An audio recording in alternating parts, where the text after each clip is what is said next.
If you've ever pulled the Hierophant card and thought, great, a guy in a fancy hat, you are not alone. But beneath all of the ceremonial robes and the religious imagery lies a very powerful archetype that has been shaping human societies for thousands of years. So hang tight because we are diving into all things Hierophant right after this.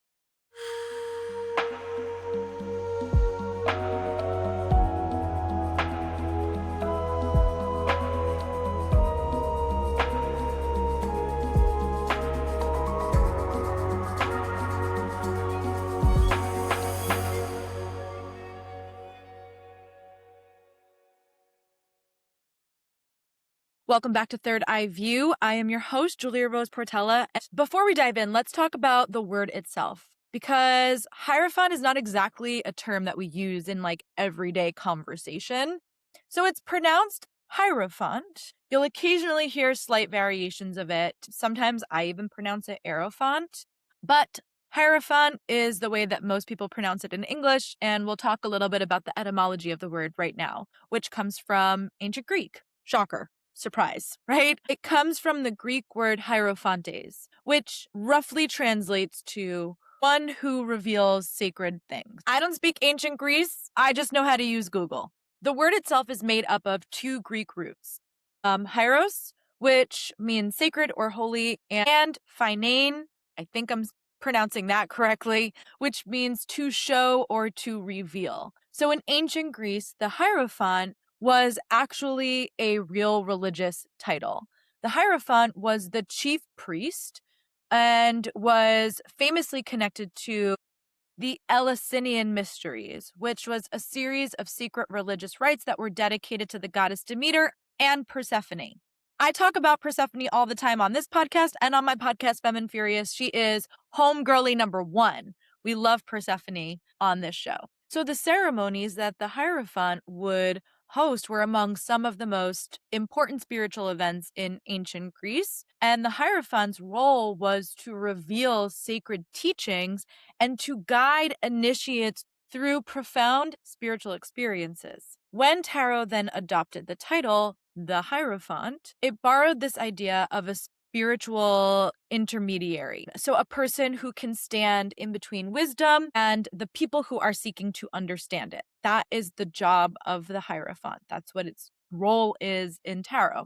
And that's why this card is so strongly associated with teachers, priests, mentors, professors, somebody who acts as a guide to help translate a very complex knowledge into something that others can easily learn from. In traditional tarot imagery, the Hierophant is depicted as a spiritual leader sitting between two pillars. I'm going to hold up the picture in case you're looking. Cool. He is blessing those who kneel before him, which, by the way, there is some gay connotation to this card. Okay, not a lot of people talk about it, but I just want to let you know that it's in there, especially because we are talking about traditional pillars of society as we go through this card. But in front of the Hierophant are two men kneeling at his feet. So I just want to let you know it's in there. Happy Pride Month. It's June. The Hierophant himself is holding a staff, which represents authority and sacred knowledge. The idea of the staff or something in someone's hands to symbolize authority, we have seen that throughout tarot thus far. The Hierophant is surrounded by symbols of tradition, of ritual, and really is in a place of established wisdom. He is sitting above the people who are kneeling at his feet. So you can think of him as a bridge between divine knowledge and the everyday people. So the high priestess, for example, guards the hidden mysteries. She is the one who is the translator between us and the veil, right? She is the one that is pulling in this information, but the Hierophant is the one who actually teaches those mysteries through accepted systems and traditions. Also, unlike the high priestess, who we see has many different associations between mythology, folklore, and religion surrounding her. She's holding the Torah. She's got connections to ancient Greek mythology. She's got pagan symbols around her. She's got Christianity around her. With the Hierophant, there is just the Catholic cross or the Christian cross down his shirt. So It's a little bit more rooted in a religious connotation in this context. In the upright position, the Hierophant is this classic do-gooder or rule follower when it comes to the average person. This is a person who believes that there is value in established wisdom, that traditions are what hold societies together, and that institutions that are within these societies are the pillars of support that keep things going. The card is strongly associated with universities, churches, weddings, languages, music, theology, astrology, any sort of system that can pass knowledge from one generation to the next. And nothing for nothing, but we love an early pop culture reference here on this podcast. If you've ever seen The Fiddler on the Roof and you've thought about the song Tradition, right? Literally the beginning monologue of that song, which is the opening song of the play, is so important. We have Tevye who's saying, "A fiddler on the roof sounds crazy, no? But here in our little village of Anatevka, you might say every one of us is a fiddler on the roof, trying to scratch out a pleasant, simple tune without breaking his neck. It isn't easy. You may ask, why do we stay up there if it's so dangerous? We stay because Anatevka is our home. And how do we keep our balance? That I can tell you in one word: tradition." That's the essence and the juiciness of this card. He goes on to say, because of our traditions, we've kept our balance for many, many years. Here in Anatevka, we have traditions for everything: how to sleep, how to eat, how to work, how to wear our clothes.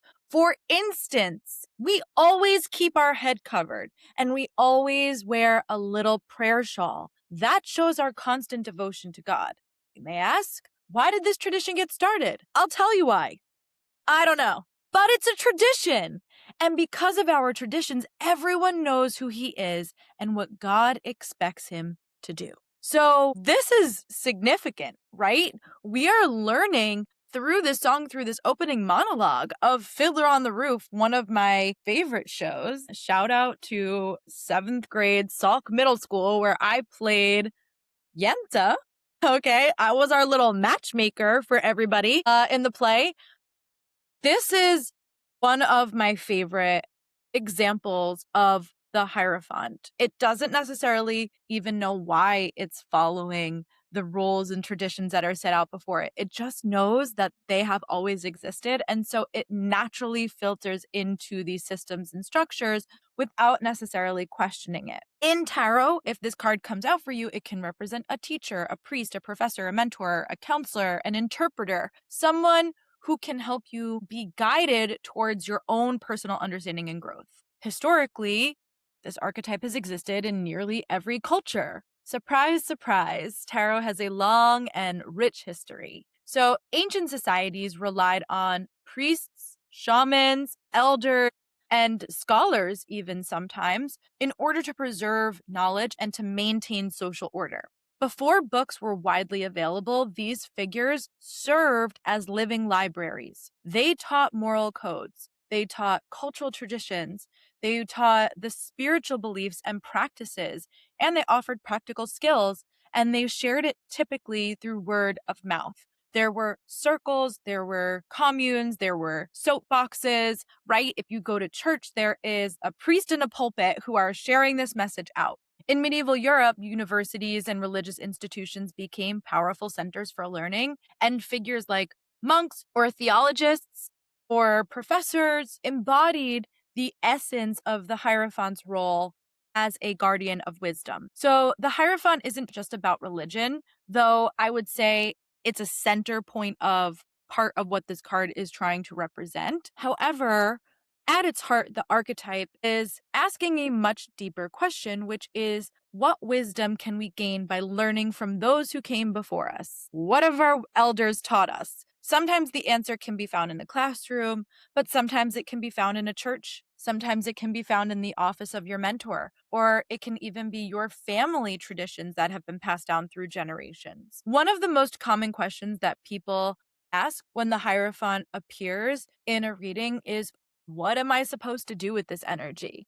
And unlike some tarot cards that signal dramatic action or sudden change, the Hierophant often points us towards learning, reflection, and guidance. The card asks you to consider your relationship with tradition, your relationship with authority, and the established systems of knowledge that exist around you and what you would like to extract from them. When the Hierophant appears upright, it is suggesting that there is wisdom available to you if you are willing to seek it out. This is very much like when the student is ready, the teacher appears. The Hierophant is our teacher. When this card comes out, it may be a time to learn from somebody who has already walked the path before you. And rather trying to figure everything out on your own, this card encourages you to find a mentor, a teacher, a coach, a therapist, a professor, a spiritual advisor, somebody that you trust that can lead you through the experience and who has knowledge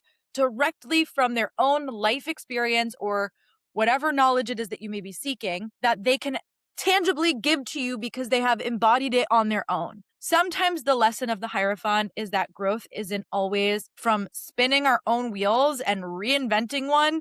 It can literally come from studying what has already worked. You don't need to work so hard. People have already gone through what you've gone through and they want to help you through those things too. That's a part of their path. And teaching and learning and gaining experience is a part of yours. And then one day you will be the Hierophant for somebody else, passing that knowledge down to them. This card can also indicate a period of formal learning or initiation. So you may find yourself enrolling in a class, joining some sort of community or membership, pursuing some kind of certification, deepening your spiritual knowledge in some way, or it could just be that you are about to participate in a meaningful life event in a more traditional, conventional way, like a wedding or a graduation or some other milestone or rite of passage that we have as we go through the life journey. The Hierophant reminds us that human beings learn through shared experiences and traditions. We are not meant to navigate life alone. We're just not. We are communal creatures and we are supposed to be learning through our community. On a practical level, working with the Hierophant energy might mean that you need to ask yourself a few important questions. Number 1, where can I find trustworthy guidance? Number 2, what skills or knowledge would benefit from more formal study? Number 3, is there someone whose experience I respect and can learn from? Once you have those answers, you can allow yourself to be the student again and take in all of this information so you can learn what you need to for the next part of your journey. Up until this point, the hero on the hero's journey has been learning.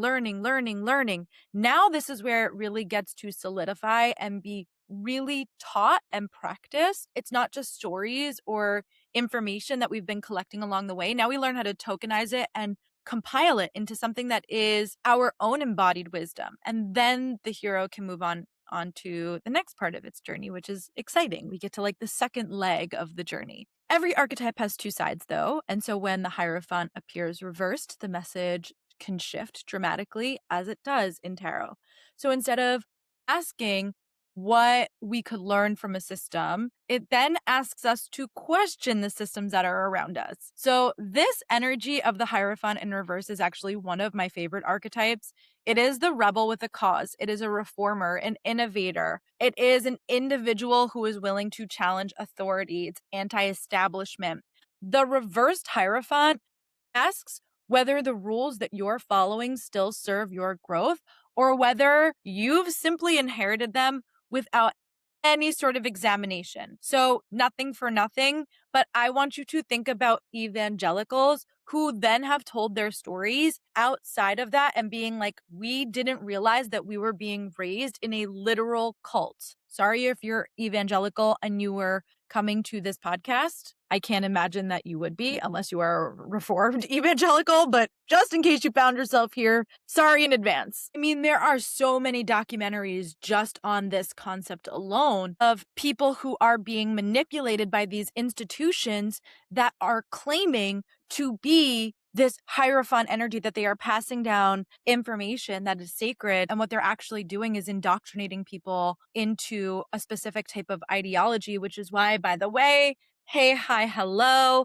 Christian nationalism is running rampant in America right now. The reversed Hierophant asks us to not just blatantly believe what everybody is telling us and to do some research and see if we actually believe in the things that we are being fed or are being taught. Historically, society has needed these sort of anti-establishment figures just as much as it has needed teachers and priests. Many of our greatest social, scientific, artistic, and spiritual breakthroughs have come from people who have challenged accepted beliefs, things that were already integrated into society. And these people step in and say, wait a second, let's maybe review this. So we have people who have been religious reformers who have questioned religious authority.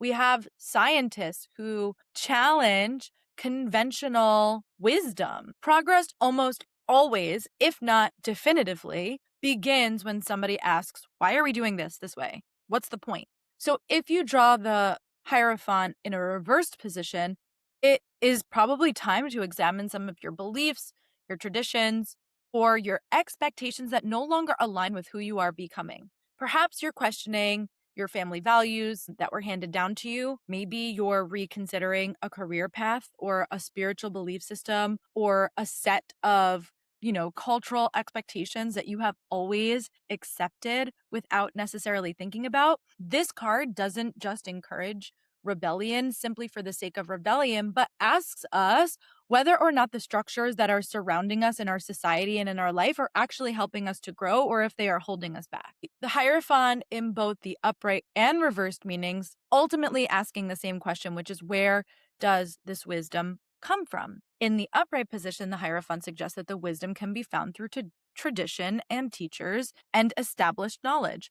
But in the reversed position, it can suggest that wisdom can be found through questioning and innovation and personal experiences. This tension has always existed throughout human history. Every single generation inherits traditions from those who came before it, and every generation decides which traditions to preserve, which ones to adapt, and which ones we are ready to leave behind, okay? Thank God that the generations before me decided that women should push to open bank accounts. We are always pushing the boundaries of what societal structures and what wisdom and what traditions get carried on with us. This is nothing new. But the Hierophant represents an ongoing conversation between the past and the future. We love to talk about Carl Jung on this podcast, so he might have been somebody who recognized that the upright version of the Hierophant is like considered his old man archetype, a mentor figure who appears when the hero needs guidance. We see this character throughout lots of mythology and pop culture figures. So speaking of pop culture, let's talk about the Hierophant across different properties. You have Professor Dumbledore from Harry Potter. He serves as a mentor, as a teacher, as a protector of the knowledge that Harry will need to know along the way. And he is sort of the one that is deciding unilaterally when Harry is going to get that knowledge, to the point where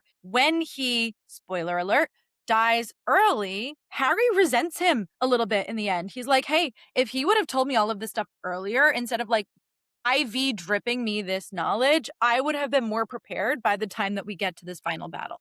We have Obi-Wan Kenobi and Yoda from Star Wars, who both fit this archetype beautifully as mentors and teachers to Luke, who pass on ancient traditions of the Jedi. Mr. Miyagi from The Karate Kid is another perfect example. Wax on, wax off. He teaches not only the martial arts aspect, but also philosophy and life lessons that go along with these practices of martial arts. It's not just the physical, it's the mental that goes along with it. These are characters who embody the Hierophant when it's in its upright position. They are trusted guides who can help people find their path, who are protectors of knowledge, all that good stuff. When reversed, we have a lot of my favorite characters in pop culture. So Luke Skywalker, okay, ultimately somebody who challenges and transforms the old Jedi traditions into something new. We have Katniss Everdeen from the Hunger Games. She becomes a symbol of resistance against a powerful system. She questions why things are the way that they are, and she acts as a catalyst for societal change. Ferris Bueller, even, one of my favorite movies, spends the entirety of his titular movie, okay, gleefully rejecting the rules and expectations of high school and society around him.